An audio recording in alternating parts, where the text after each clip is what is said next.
What's up, guys? It's Kylek here, and this is a direct response to my support video that got a lot of traction.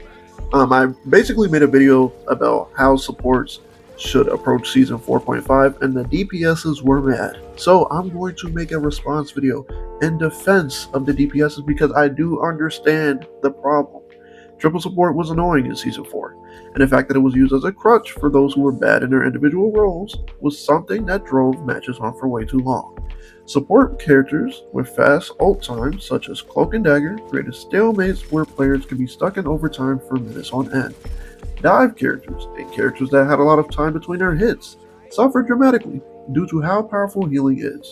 The biggest example of this personally was trying to take on anyone who was being healed while using Mr. Fantastic. Using damage against triple support not only stalled matches, but also made it hard to perform unless you were really lucky in your ability to stall a team. However, if this didn't work, it usually resulted in a triple support being used on both sides. Triple support created a use or lose environment in which you had to have it or there was no chance of you winning. There's nothing worse than going against 3 healers and finally taking most of the team out, only to hear Adam ult. Now, however, despite all these things being true, my personal fix to this problem would not have been nerfing individual characters. I would instead nerf healing received in these comps without punishing them. Characters like Loki aren't even mentioned anymore due to how hard they've been nerfed, and I don't think turning supports into heal bots is the ultimate answer.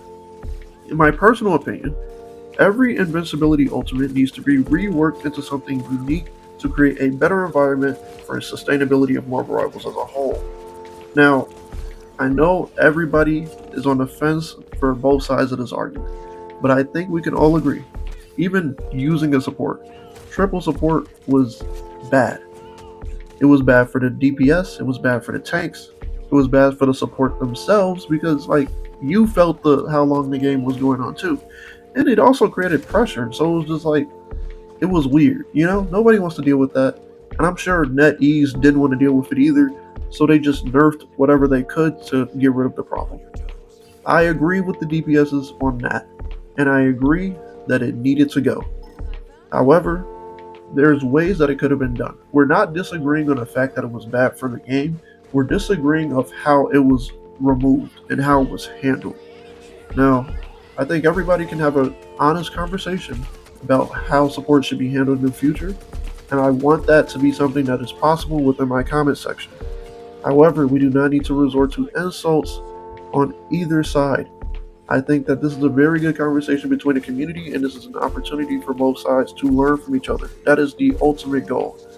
Now, if you guys like the video, hit that like button, hit that subscribe, you know the use, and I'll see you guys in the next one.